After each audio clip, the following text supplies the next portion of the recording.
Solar levelling के episode 11 की शुरुआत में हम लोग जिनो को देखते हैं जो कि लोगों से यानी सिविलाइजेशन से काफी दूर आ जाता है क्योंकि उसे नहीं पता है कि जॉब चेंज क्वेस्ट के अंदर क्या होने वाला है। जिन वो बताता है कि ये क्वेस्ट मुझे तब मिली थी जब मेरे लेवल 40 हो गया था। पहले भी मुझे 2 डंजन मिले थे लेकिन मुझे उसकी की आइटम मिली थी और ऐसे ही मुझे क्वेस्ट मिली थी जो की मुझे तुरंत ही करनी पड़ी थी, जैसे की पेनल्टी और इमरजेंसी वाली। पर ये वाली जो क्वेस्ट है लगता है ये ऑप्शनल है, ये मुझे टाइम दे रही है डिसाइड करने के लिए। इसका मतलब ये क्वेस्ट कुछ ज्यादा डिफिकल्ट होने वाली है। लगता है ये कोई जरूरी इवेंट है जो की मुझे ताकतवर बनाएगी और मुझे काफी सारी अच्छी स्किल्स देगी। जिनको अब इस क्वेस्ट को एक्सेप्ट कर लेता है और उसके सामने एक गेट ओपन हो जाता है। तभी उसे याद आता है कि उसने तो अपने डेली क्वेस्ट करे ही नहीं। तो वो कहते हैं कोई बात नहीं, जब मैं वापस आऊंगा तब मैं उन्हें कर लूंगा। पता नहीं अंदर जाके मुझे क्या मिलेगा, लगता है काफी ज्यादा इंटरेस्टिंग चीज होगी। ऐसा बोलने के बाद जिन वो अब अंदर चला जाता है और अब अगले सीन में हम लोग को एक नाइट दिखाया जाता है। अगले सीन में हम लोग यो को देखते हैं जो की अपने डैड के साथ बैठा होता है। तभी वहाँ पर यो का बड़ा भाई जिनसुंग आ जाता है जिसके अंदर लोग वापस से जिन्हो को देखते हैं। वो कहने लगता है कि डंजन तो काफी नॉर्मल लग रहा है। तभी वो रियलाइज करता है कि वो यहाँ पर पोशन और फुल रिकवरी यूज नहीं कर सकता है और वो यहाँ से जा भी नहीं सकता है जब तक वो कष्ट को पूरा नहीं करता तब तक। तभी उसे कुछ सेंस होता है और अब अपने वेपन को बाहर निकाल लेता है और अब उसके सामने एक आर्मर पहना हुआ बीस्ट आ जाता है। वो जिन्हो के ऊपर हमला करने के लिए आता है लेकिन जिन्हो भी काफी तेजी से जाकर उसके ऊपर हमला करता है। पर अब उस नाइट को बिल्कुल भी कुछ नहीं होता है। ये देखकर जिन्हो हैरान होता है। वहीं पर अब वो नाइट जिन्हो के ऊपर हमला कर रहा होता है।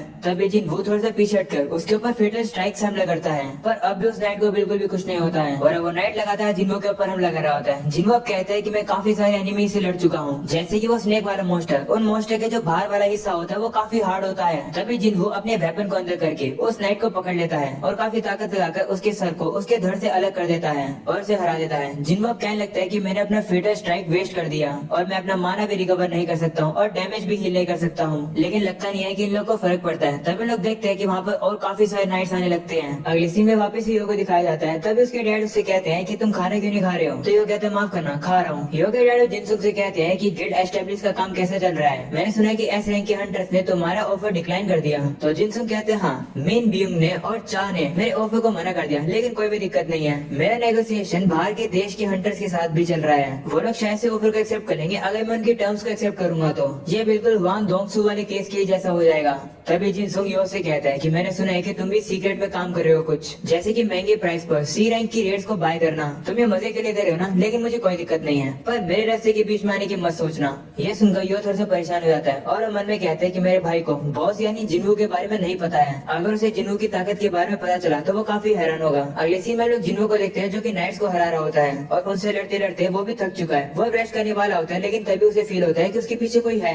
तभी वो पीछे हमला करता है और उसे पता चलता है कि वहाँ पर एक मेज था जो कि स्टील स्किल यूज करके उसके पीछे आ गया था। जिन्हू उसे मारकर थोड़ा सा हैरान होता है और कहते हैं क्या मुझे ऐसे मोस्टर से भी लड़ना पड़ेगा जो कि स्टील स्किल यूज कर सकते हैं। तभी उसके ऊपर कोई लाइट मैजिक से हमला करता है जिसे जिन्हू अब डॉज करता है और पता चलता है कि वो हमला करने वाला एक मेज होता है। जिन्हू अब कहते हैं स्टील स्किल लाइट मैजिक, आखिर यहाँ क्या चल रहा है। नाइट्स का आर्मर मुझे उस स्नेक मोस्टर की याद दिला रहा है। यहाँ आकर बिल्कुल ऐसा लग रहा है कि मैं अपनी पास्ट बैटल्स को लड़ रहा हूँ। जितना मैं सोचा था ये कष्ट तो उससे भी ज्यादा मुश्किल निकली। अलग अलग मोस्टर्स की अलग अलग वीकनेसेस होती है। नाइट से लड़ने के लिए मुझे ताकत चाहिए, असैसिन से लड़ने के लिए परसेप्शन, आर्चर से लड़ने के लिए मुझे एजिलिटी चाहिए। परसेप्शन के बिना मैं असैसिन्स को डिटेक्ट नहीं कर पाऊंगा। यहाँ पर सबसे बड़ी दिक्कत मेज की है, उसे हराने के लिए मुझे इंटेलेक्ट की जरूरत है, पर मैंने अपने स्टेट के अंदर इंटेलेक्ट को इंक्रीज ही नहीं किया है। इसका मतलब मेरे पास ज्यादा माना नहीं है। जिनको उन लोगों से लड़ता लड़ता अब थकने लगता है। वो अब कहता है कि मुझे इसे जल्दी से खत्म करना होगा। अगले सीन में हम लोग चोय को देखते हैं जो कि छत पर जाता है और बाकी हंटर्स उसका वेट कर रहे होते हैं। वो भी अब उन लोगों के पास आकर कहता है कि लगता है समय आ गया है, तुम सभी लोग रेडी हो ना। और अब अगले सीन में हम लोग वापस है जिन्हो को देखते हैं। उसने सारे मॉन्स्टर्स को हरा दिया है। वो पानी पी रहा होता है। उसे पानी की बोतल इन्हीं मॉन्स्टर्स में से मिली है, मतलब मॉन्स्टर्स के ड्रॉप में से। जिन्हो देखता है कि रिवॉर्ड में उसे एक हाई रैंक का नाइट चेस्ट प्लेट मिलता है। जिन्हो अब रियलाइज करता है कि उसने अपने गेयर्स के साथ ज्यादा एक्सपेरिमेंट नहीं किए हैं, तो अब वो कुछ अपने गेयर्स को पहन लेता है और देखता है कि ये गेयर्स इनविजिबल हैं और वो इसे बॉडी मूवमेंट्स भी कर पा रहा होता है। जिन्हो अब कहता है कि बताना थोड़ा सा मुश्किल है, लेकिन मुझे लगता है कि मैं लेवल थोड़ा सा अप हुआ है और मुझे गोल्ड और काफी अलग अलग आइटम्स भी मिले हैं। मेरी थकान भी रिकवर हो गई। चलो अगले स्टेज पर चलते हैं। जिन्हो अब आगे आता है और उसे एक गेट दिखाई देता है, जिसे देखकर वो कहता है कि इस गेट के पीछे क्या बुरी चीज मेरा वेट कर रही है, पर मुझे उस चीज को हराना होगा क्योंकि उसके बिना मैं यहाँ से बाहर नहीं निकल पाऊंगा। जिन्हो अब उस गेट को खोल देता है और अब अचानक से उसे एक काफी तेज हवा सेंस होती है। जिन्हो को थोड़ी सी चिल्स भी आने लगती है। वो अब उस गेट के अंदर चला जाता है और अब वो गेट बंद हो जाता है। अंदर आने के बाद जिन्हो देखता है कि वहाँ पर जितनी मशाले होती है वो ऑटोमेटिकली चल जाती है। जिन्हो देखकर कहता है कि क्या ये कोई सिंहासन का रूम है। तभी सामने से कोई आ रहा होता है जिसे देखकर जिन्हो अपने वेपन को बाहर निकाल लेता है। जिन्हो कहता है ये नजारा, आवाजें और जिस तरीके से ये सब कुछ फील हो रहा है मेरी पूरी बॉडी को याद है। ये प्रेशर बिल्कुल वैसा ही है जैसा मुझे डबल डंजन के अंदर फील हुआ था और ये सारी इंटेंसिटी इस बंदे में से आई है। जिन्हो के सामने अब वही नाइट आ जाता है। हमें पता चलता है कि यह बंदा नाइट कमांडर इग्रिस है। उसे देखकर जिन्हो कहता है कि इसका नाम तो रेड कलर के अंदर है। अब तक जितने भी दुश्मनों से मैं लड़ा हूँ मैं फील कर पा रहा हूँ कि ये उन सभी में से काफी ज्यादा ताकतवर है। ये एक नाइट है जो कि खाली सिंहासन को डिफेंड कर रहा है। तब इग्रिस जिन्हो से लड़ने के लिए तैयार हो जाता है और वो एकदम से काफी तेज से जिन्हो के पास हमला करने के लिए आ जाता है। जिन्हो भी काफी तेज से उसके तलवार के अटैक को डॉज करता है तो इग्रिस का अटैक एक पिलर के जाकर लगता है और वो पिलर पूरी तरीके से टूट जाता है। ये देखकर जिन्हो हैरान हो जाता है। तभी इग्रिस वापस अपनी तलवार को घुमाकर जिन्हो के मारता है और अब जिन्हो पीछा कर गिरता है। जहाँ पर इग्रिस उसका वहाँ पर ही पीछा करता है और उसके ऊपर हमला करता है। जिन्हो फिर से उसके अटैक को डॉज करता है और अब वो अटैक पीछे दीवार के जाकर लगता है और वो दीवार पूरी तरीके से टूट जाती है। जिन्हो समझ जाता है कि इग्रिस काफी ताकतवर है। वो कहता है कि इग्रिस इतने हैवी आर्मर पहनकर भी इतनी तेजी से मूव कर रहा है, ये तो एक मॉन्स्टर है। जिन्हो उसके पास जाकर उसके ऊपर काफी सारे हमले करता है जिसे इग्रिस हर बार डॉज कर रहा होता है। लेकिन जिन्हो को जैसे एक मौका मिलता है वो उसके ऊपर अपने डैगर से हमला करता है पर इग्रिस को कुछ भी नहीं होता है। इग्रिस अब जिन्हो के ऊपर अपनी तलवार से हमला करता है। जिन्हो अपने डैगर से उसे रोकता है। जिन्हो अब जैसे जैसे करके उसके अटैक से बचकर साइड में आ जाता है और कहता है कि हम लोग की स्पीड एक जैसी ही है पर इग्रिस ज्यादा ताकतवर है और उसकी आर्मर की वजह से मेरा डैगर उसका कुछ भी नहीं बिगाड़ पा रहा है। जितना मैं सोचा था ये तो उससे भी ज्यादा खतरनाक है। क्या मैं इसे हरा सकता हूँ? मुझे लगता है कि मैं अपने वेपन के साथ इसे जीत सकता हूँ तो मुझे अपने हाथों से लड़कर इसे डैमेज करना होगा। ऐसा बोलकर जिन्हो अपने डैगर को अंदर रख लेता है। उसे देखकर अब इग्रिस अपने वेपन्स को साइड में रख देता है और जिन्हो से भी हाथों से लड़ने के लिए तैयार हो जाता है।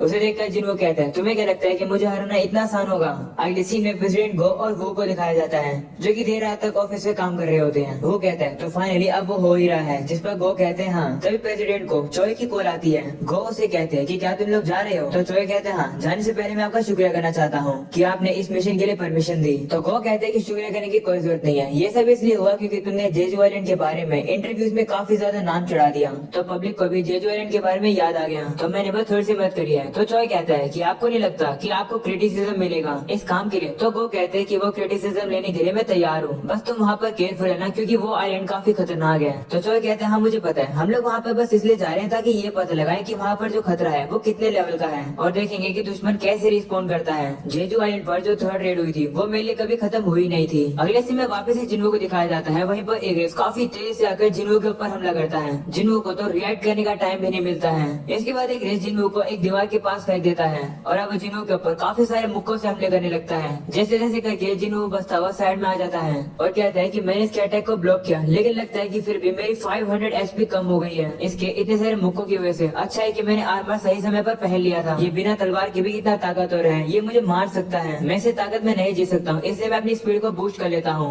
ऐसा बोलने के बाद जिन्हो डैश का यूज करके काफी तेजी से इधर उधर दौड़ने लगता है और अब वो आकर इग्रिस को मारने की कोशिश करता है पर इग्रिस उसके सारे अटैक को डॉज कर रहा होता है। इग्रिस अब जिन्हो को उठाकर इधर से उधर फिर से फेंकने लगता है पर जिन्हो अभी भी हार नहीं मानता। वो पूरी तरीके से घूमकर उसके मुंह पर लात मारता है। इस वजह से अब इग्रिस और ज्यादा गुस्सा हो जाता है और अब जिन्हो को धोबी की तरह मारने लगता है। वह वापस से जिन्हो को इधर से उधर उठाकर पटकने लगता है। वह सीधा ही जिन्हो को सिंहासन के ऊपर फेंक देता है। जिन्हो की भी हालत काफी बुरी हो जाती है। अगले सीन में हम लोग जीना को देखते हैं जो कि जिन्हो के लिए खाना रख देती है और अब अपने रूम में जाकर पढ़ाई करने लगती है और साथ में वो खाना भी खा रही होती है। दूसरी तरफ हम लोग इग्रिस को देखते हैं जो कि अपनी तलवार को अपने पास बुला लेता है और अब जिन्हो के ऊपर हमला कर देता है। लेकिन तब हम लोग देखते हैं कि जिन्हो उसकी तलवार को पकड़ लेता है और चिल्लाकर कहते हैं कि मैं अभी तक हारा नहीं हूँ। ऐसा बोलने के बाद वो इग्रिस को थोड़ा सा दूर कर देता है जिसके बाद जिन्हो अपने डैगर को बाहर निकालकर उसे इग्रिस की आंखों में मार देता है। इस वजह से इग्रिस को अब काफी दर्द होने लगता है। इसी मौके का फायदा उठाकर जिन्हो उसे पकड़कर पीछे ले जाने लगता है और काफी तेजी से लाकर उसे एक दीवार पे मार देता है। वहीं पर अब इग्रिस जिन्हो के डैगर को बाहर निकाल के जिन्हो को उसी से मारने वाला होता है लेकिन जिन्हो कहता है कि ये डैगर मेरा है, ये मेरी इन्वेंट्री में वापस आ जाएगा। ऐसा बोलने के बाद जिन्हो इग्रिस के हाथों से उस डैगर को ले लेता है और उसे अपनी इन्वेंट्री में डाल लेता है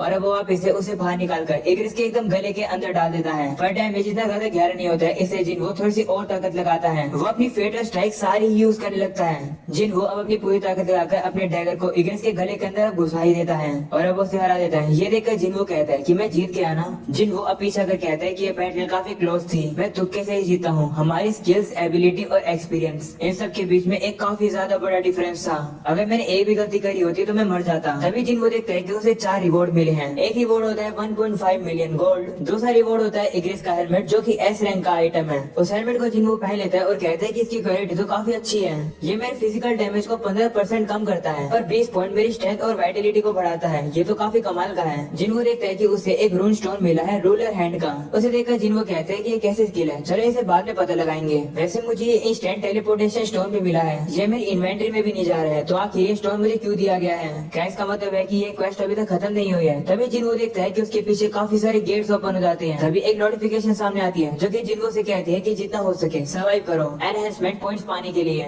जिन्हो अब देखता है कि वहाँ पर एक टाइमर चलने लगा है, जिसे देखकर वो कहता है कि इसका मतलब यहाँ पर इन्फिनिट दुश्मन आएंगे। तभी गेट्स के अंदर से वही नाइट सब बाहर आने लगते हैं, जिसे देखकर जिन्हो कहता है कि अगर ये सभी लोग एक रेस जितने ताकतवर होते तो मैं मारा जाता, लेकिन मैं इन लोगों को इजीली हैंडल कर सकता हूँ। पर दिक्कत यह है कि ये काफी ज्यादा है। अगले सीन में हम लोग को हेलीकॉप्टर में चॉय और उसकी टीम दिखाई जाती है और अब वो लोग जेजू आइलैंड की तरफ चले जाते हैं। दूसरी तरफ वापस से जिन्हो को दिखाया जाता है जो कि उन नाइट से लड़ रहा होता है, लेकिन वो नाइट्स खत्म होने का नाम भी नहीं ले रहे होते हैं। ये देखकर जिन्हो कहता है कि लगता है यहाँ पर ये चीज देखी जाएगी कि मैं यहाँ पर कितनी देर सर्वाइव कर सकता हूँ। अगर ऐसी बात है तो मैं ये कर रहा हूँ। ऐसा बोलने के बाद जिन्हो स्टील स्किल का यूज करता है और इनविजिबल हो जाता है। वो नाइट सब उसे देख नहीं पा रहे होते हैं। इस मौके का फायदा उठाकर जिन्हो अब पीछे आकर छुप जाता है और कहता है कि इस स्किल को यूज करने में मेरा काफी सारा माना लगता है और मेरा माना भी काफी जल्द खत्म होने वाला है। जितना हो सके मुझे बस टाइम बाय करना है। तो अभी एक मेज वहाँ पर आता है जो कि अपनी पावर को यूज करके जिन्हो की स्टील स्किल को खत्म कर देता है। इस वजह से सारे नाइट्स जिन्हो को देख पा रहे होते हैं और वो उसके ऊपर हमला कर देते हैं। तो अब जिन्हो अपनी मर्डर इंटेंट का यूज करके उन सभी लोगों से अब लड़ने लगता है। उन्हें हराने के बाद जिन्हो कहता है कि काफी ज्यादा बुरा है, मेरा माना खत्म हो गया, इसलिए मैं स्टील और मर्डर इंटेंट अब और यूज नहीं कर सकता हूँ। तभी एक नाइट आकर जिन्हो की कमर के ऊपर हमला कर देता है और उसे घायल कर देता है। जिन्हो अब गुस्से में आता है और अब उस नाइट के ऊपर हमला करके उसे खत्म करता है। जिन्हो अब टाइमर को देखता है और उसे पता चलता है कि अभी तक सिर्फ 5 ही मिनट हुई है। ये देखकर वो कहता है कि मैं और ज्यादा नहीं लड़ सकता हूँ,